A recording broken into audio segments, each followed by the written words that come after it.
nakapag-send ako ng Facebook Star. What's up guys? Welcome to Smart Tutorial Sub.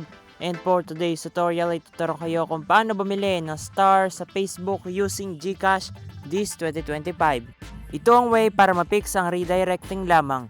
Pero bago tayo magsimula ay huwag kalimutang pindutin ang like, share, and subscribe. Una po of course ay pumunta sa Play Store app. Sa Play Store ay pindutin po yung account mo sa taas.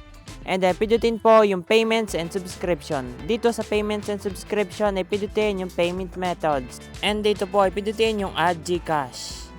Nag-blackout po nung aking ni-screen record pero nakalagay po dito ay redirecting. Kapag po masyado ng matagal na redirecting ay ibalik po uli at pindutin po uli yung add GCash and try again. And dyan, nandito na tayo sa GCash, ilagay ang iyong MPIN. And nagbalik po siya, nakalagay po ay redirecting uli. Kapag po nakalipas ang 3 minutes na redirecting pa rin na i-back po, tapos maglalabas po yung something went wrong. So ang gagawin po ay pindutin mo po ulit yung add GCash.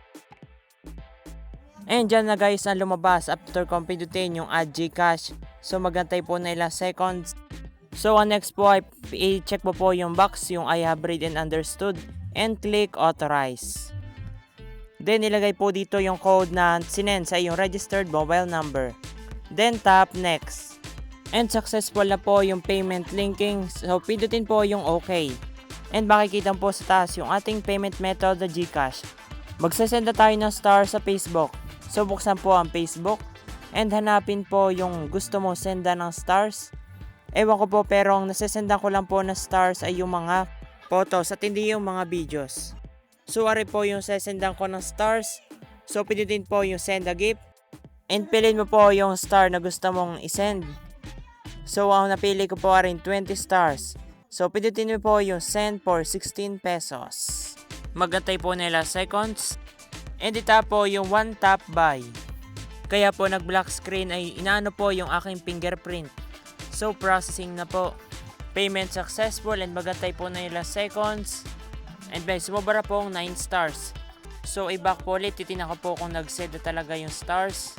At ganito lang po mag-send ng Facebook stars. Thank you for watching at kung natulong ko makapag-send ka ng FB stars using GCash ay tulungan mo naman ako. Pindutin mo like, share, and subscribe at panoorin ang next tutorial. Thank you!